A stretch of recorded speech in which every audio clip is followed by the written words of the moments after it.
ते सांगतात जुलै महिन्याच्या शेवटच्या आठवड्यामध्ये त्यांना अचानक त्रास झाला. ते रिअल इस्टेटमध्ये काम करतात. स्ट्रेसफुल वातावरण होतं, तर अचानक त्यांच्या हातामध्ये मुंग्या आल्या आणि स्टॅमरिंग त्यांना होऊ लागलं. त्यांना वाटलं कामाचा लोड आहे म्हणून त्यांनी 2 दिवस सुट्टी घेतली.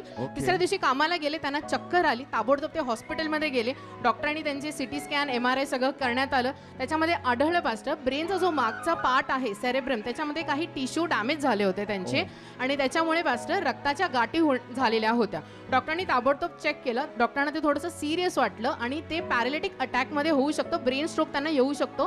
तर डॉक्टरांनी त्यांना ताबडतोब ॲडमिट करून घेतलं. 24 जुलैला ते हॉस्पिटलमध्ये ॲडमिट झाले. त्याच्यानंतर ते सांगतात त्यांचे कंटिन्युअस MRI त्यांचे चालूच होते आणि त्याच्यानंतर त्यांचा सेकंड MRI पण झाला, हे बघण्यासाठी की त्याच्या आजूबाजूच्या पण टिश्यू काही डॅमेज झालेल्या आहेत का नाही आहेत. ह्या त्यांची वाईफ आहे, त्या नाईट शिफ्ट करतात आणि ते सांगतात 24ला ते ॲडमिट झाले. त्यांना 3 मुली आहेत. अशा सगळ्या तणावग्रस्त वातावरणामध्ये त्यांनी देवाला हाक मारली.